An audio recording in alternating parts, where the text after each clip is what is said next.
بسم اللہ الرحمن الرحیم۔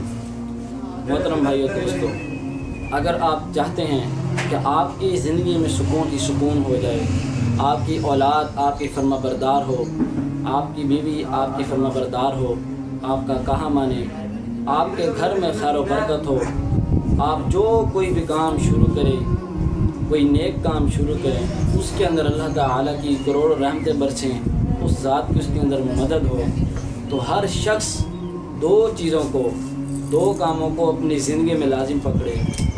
جیسی بھی صورتحال ہو جائے، ان دو چیزوں کو ہرگز نہ چھوڑے۔ اگر کوئی بھی شخص ان دو چیزوں کو اپنی زندگی میں لازم پکڑے گا تو اس کی زندگی میں اللہ تعالیٰ سکون ہی سکون ڈال دیں گے۔ نمبر 1، قرآن کریم کی تلاوت کو اپنا معمول بنائیں۔ روزانہ کی بنیاد پر حسب معمول، حسب مطابق جتنا آپ پڑھ سکیں، 1 صفحہ 2 صفحے، کم از کم 1 رکوع 2 رکوع، اتنی قرآن کریم کی تلاوت کا اپنا معمول بنائیں۔ اور نمبر 2، نماز کی پابندی کریں۔ نماز ہرگز نہ چھوڑیں۔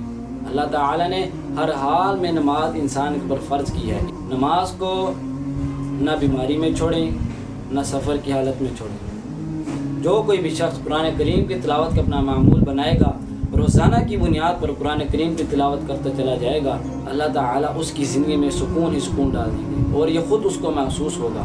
وہ اپنے آس پاس، اپنے ارد گرد کے ماحول سے خود اس بات کا اندازہ ہو جائے گا۔ یہ اس کے نیک عمل کا ثمرہ ہے۔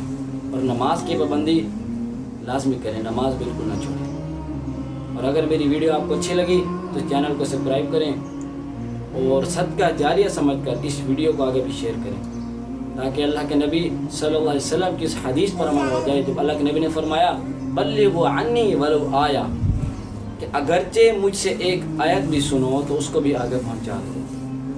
السلام۔